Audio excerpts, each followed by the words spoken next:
Dans cette vidéo, nous allons tenter de montrer pourquoi les données financières ne se comportent pas comme les autres données que l'on peut rencontrer habituellement. Lorsque nous analysons des données classiques, comme le chiffre d'affaires par client ou les ventes par produit, on peut souvent traiter de telles données indépendamment les unes des autres. Mais les données financières sont différentes. Elles ont une caractéristique particulière puisqu'elles ont une mémoire en quelque sorte. Alors, qu'est-ce que cela veut dire? Cela signifie que, en matière de données financières, le passé influence le présent. Par exemple, si un actif financier comme une action ou un ETF connaît une hausse plus forte aujourd'hui, il y a une plus grande probabilité pour qu'il continue à progresser le lendemain. De la même façon, une forte baisse aujourd'hui augmente la probabilité d'une nouvelle baisse le lendemain. Il ne s'agit bien sûr pas d'une règle absolue, mais d'une tendance statistique réelle et observable sur les marchés. Prenons l'exemple de ce graphique hebdomadaire du VIX, tiré du site tradingview.com. Le VIX étant, je le rappelle, l'indice de la volatilité du marché des actions américaines. On peut observer sur ce graphique que les mouvements ne sont pas aléatoires. Quand le VIX monte fortement, comme en mars 2025 ou en mars 2026, il a tendance à rester élevé pendant plusieurs semaines. De la même façon, quand il baisse, il reste souvent bas pendant une période prolongée. C'est cela la dépendance temporelle des données financières. Le passé influence le présent. La volatilité d'aujourd'hui dépend en grande partie de ce qui s'est passé le jour ou la semaine précédente. Avec les données financières, les observations présentent donc ce qu'on appelle une dépendance temporelle.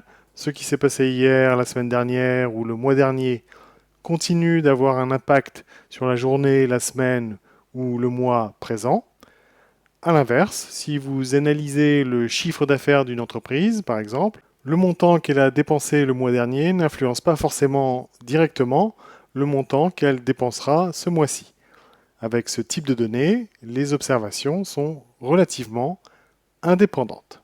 À cause de cette dépendance temporelle des données financières, on ne peut pas utiliser les mêmes outils statistiques pour celles-ci que pour les données classiques, car les méthodes habituelles risqueraient de donner des résultats faux ou peu fiables. C'est pour cette raison qu'on peut utiliser des modèles spécifiques conçus pour prendre en compte cette mémoire du passé. Parmi les modèles les plus utilisés, on trouve le modèle ARIMA, qui permet de capturer la tendance et la mémoire dans l'évolution des prix ou des rendements, et le modèle Garch, qui est particulièrement utile pour analyser et prévoir les périodes de forte ou faible agitation du marché, c'est-à-dire pour prévoir la volatilité future. Dans la formule Garch que nous présentons ici, on peut voir que la formule utilise alpha pour tenir compte des derniers mouvements du marché et bêta pour tenir compte de la volatilité passée.